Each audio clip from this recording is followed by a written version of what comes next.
مرد اور عورت کی محبت میں جسم لازمی ہے اور یہ انسانی فطرت کا تقاضا ہے، اور یہی اصل محبت ہے۔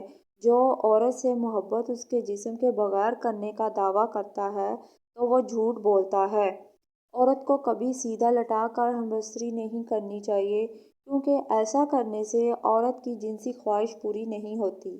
جب عورت تنہائی میں گنگنائے یا مسکرانے لگے تو سمجھ لو کہ اس سے شادی کی ضرورت ہے۔ مرد عورت میں محبت صرف دلالی کا کام کرتی ہے۔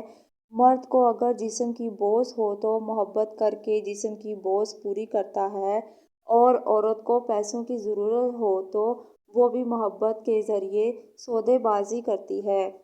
آج کل مرد اور عورت کی محبت کا بنیادی مقصد جسمانی کشش ہے۔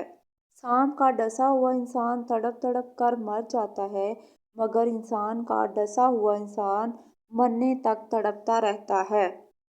راہ چلتی عورت کو دیکھ کر نگاہ نیچی کر لیا کرو، تاکہ لوگ تمہاری عزت کو دیکھ کر بھی سر جھکا لیا کریں۔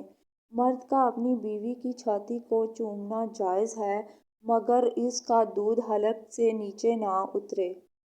جامے کے دوران عورت کو سکون اس وقت محسوس ہوتی ہے جب مرد اس کے کان کے نیچے بوسہ دیتا ہے۔